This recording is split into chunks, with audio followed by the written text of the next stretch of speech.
Psst. Psst. You wanna leak?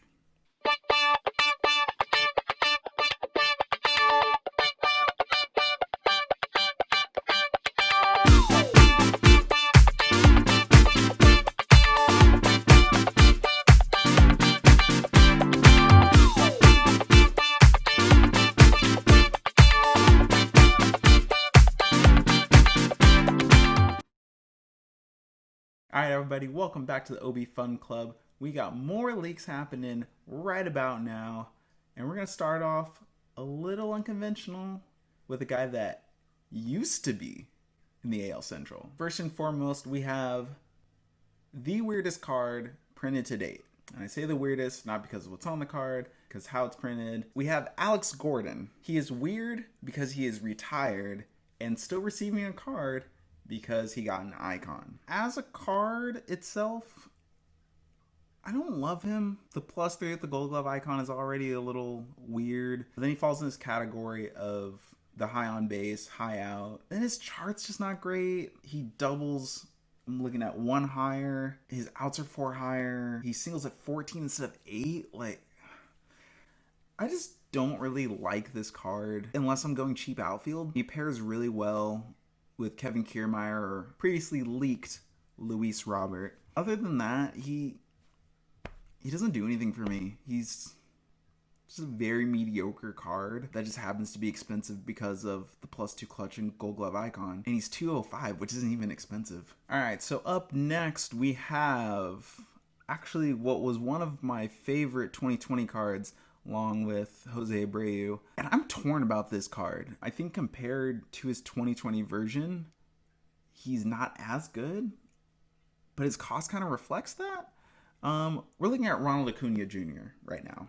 His on-base has gone up 1. His batter charts out have gone up 3, which unfortunately means he's walking 8 to 13 instead of 5 to 9, which is already very bad. In the 2013 version, he's starting to walk almost when the 2020 version's starting to single. Don't love that. But his extra base hits stay the same, so that's kind of good. He loses the stolen base icon and a speed along with that, and he loses a clutch. This all to say, he lost a lot just for 1 on base. And there's only a 45-point difference, which is really frustrating. What made the 2020 version so great is that his chart was phenomenal. You could rely on him to hit anywhere between 1 and 5 pretty safely. Although if you're hitting him 5, you're misusing his speed. You need him on, get him ahead of everyone. And then he's also held to the King eligible in 2020, which is fantastic. And he doesn't have that anymore. And like I said, all this for 45 points. I don't know if you should ever choose the 2021 version of Acuna.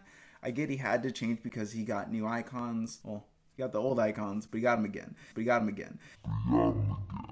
The 2020 version is just so well-rounded and does everything well. On base is a little on the lower side, but 12 on base isn't the worst. The 1 on base you get is not worth the +3 outs. It's not worth singling at 14 instead of 10. It's not worth losing the icon, the 1 speed, the 1 clutch. There's just so much he went down for 1 on base positive. There's literally nothing else about the card that's better than his 2020 version. However, if there is a guy who doubled his value, this is him right here, Donovan Solano, which, looking at it right now, obviously the big boost is the on base, but that's actually a very huge boost. Solano as a 2020 card kind of fits in this weird zone where if you don't have a lot of points and you want someone who can hit, kinda, then you choose Solano. I mean, he's 170. He had 17 double. His double is actually better. But with 10 on base, L +1, +2 clutch, he's a good card. I don't blame you for choosing him as a cheap second base option. I think he does provide a lot of value. However, he went from providing good value to becoming your dream 1 or 2 hitter. 13 on base versus lefties, 12 all around, slugging icon, +3 clutch. A lot you can do with that. 1 to 6 out, fantastic. 9 single. For 355, who's someone who isn't a fielding liability, this new version of Solano is fantastic. I don't know if he necessarily provides the best point per point value like his 2020 version, but I think it's an overall very good card. He's someone that fits into this window for second baseman where you're either kind of choosing between fielding and hitting. Obviously, he doesn't provide a lot of power, but if I have to choose between him and like Colton Wong, who's approximately the same cost, I'm going to go for Solano, who is probably going to get on base a little bit more and give me a little bit more pop. All right, fine. If I have to do this, he's an okay card. It's pretty neat that we now have a version of Juan Soto that you can build around in Washington.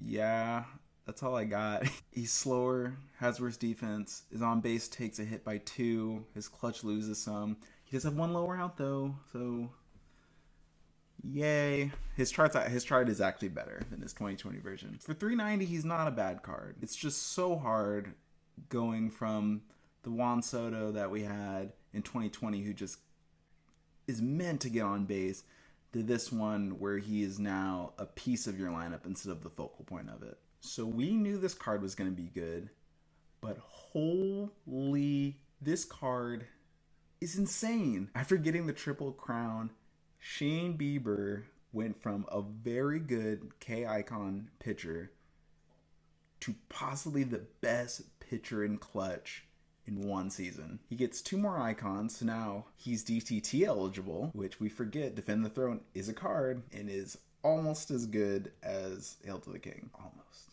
Same clutch. He can go an extra inning.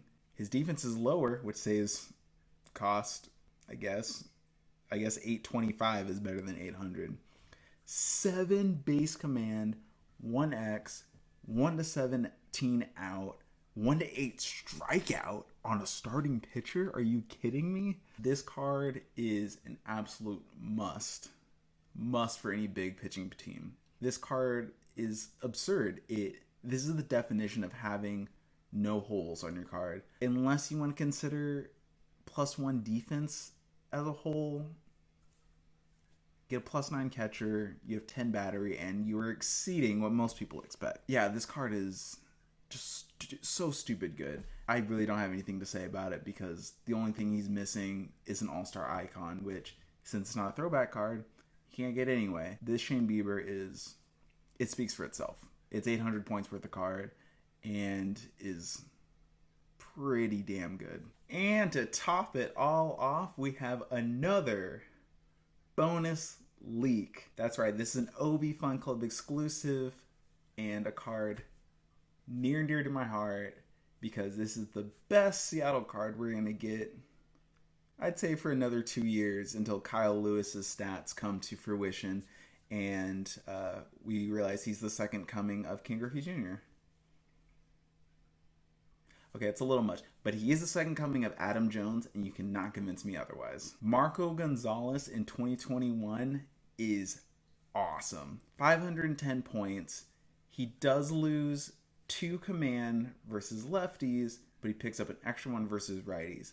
7 command versus righties for 510 points. His X zone came down. His K zone is now 1 to 5. He has 17 out now. Keeps the clutch. Keeps the innings pitch. His cost goes down for his defense being 3. And the back end of his chart stays the same. I like this card a whole lot. And I'd be more than happy to have this lead my staff. The only part where it gets a little iffy is the 4 command versus lefties is not great. What's super cool, though, that crosses that bridge is he's a lefty pitcher with R+3.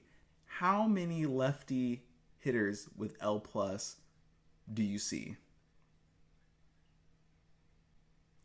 Not that many. I would say the only big example would be Stan Musial, who is more often than not chosen second after Babe Ruth. So that opposite-handedness is so fantastic. We're getting 7 command the majority of the time, and the time you're not getting that, you're getting 4 command versus somebody who's R+, so they're not getting their bonus either. I think Marco Gonzalez in 2021 provides a lot of value. I already liked his 2020 card, but add a W icon with better out, better X, better command, and I am full steam ahead on the Seattle train. The value of these cards are phenomenal. You can stock your lineup with Dylan Moore, Kyle Lewis, Ty France, Marco Gonzalez, and have lots of points to build around outside of just the Seattle players to build a legitimate team. And I like the stadium effect, but that's another video for another day. So thanks once again for watching the OB Fun Club. Don't forget to subscribe if you haven't. Hit the like button, comment down below which of these leaks were your favorite. If you really didn't appreciate my disdain for the new Juan Soto, go ahead and say that. But other than that, thanks again for watching.